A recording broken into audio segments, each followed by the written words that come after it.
అరవింద్ గారు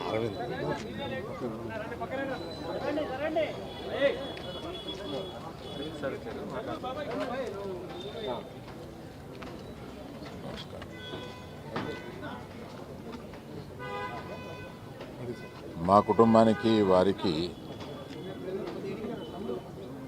మద్రాసు నుంచి కూడా బాగా సన్నిహితం.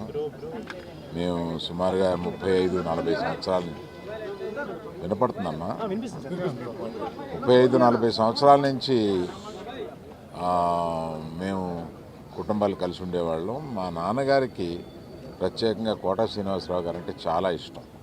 వాళ్ళిద్దరూ కలిపి చాలా సినిమాలు నటించారు. నాకు కోట శ్రీనివాసరావు గారితో ప్రొఫెషనల్ సాన్నిహిత్యం ఎప్పటి నుంచి అంటే రౌడీ అల్లుడులో చాలా మంచి పాత్ర చేశారు ఆయన. ఆ పాత్ర పోషించిన దగ్గర నుంచి ఆయనకి కూడా కెరీర్లో ఒక మంచిది రావడమే కాకుండా సినిమా కూడా బాగా పోయింది. ఆయనతో ఇప్పుడు చాలా టైం గడిపేవాళ్ళం. ఆయనతో టైం గడిపితే తెలియదు. చాలా సరదాగా చాలా చలుక్తులు వేసి చాలా బాగా మాట్లాడతారు ఆయన. అటువంటి మా కుటుంబానికి సన్నిహితుడు. అదే కాకుండా ప్రభాకర్ గారని ఆయన అల్లుడు నా దగ్గర 30 సంవత్సరాలుగా ఉంటున్నారు.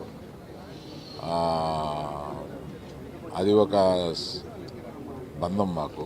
అప్పుడప్పుడు ఈయన గురించి అడుగుతూ ఉంటారు. ఇవన్నీ కాకుండా వారి పర్సనాలిటీని మర్చిపోలేం. ఎప్పుడు ఆయనతోటి I look forward to spend time with. అటువంటి ఆయన ఇవాళ లేరు. ఆయన కుటుంబానికి నా ప్రగాఢ సానుభూతి తెలియజేస్తున్నాను.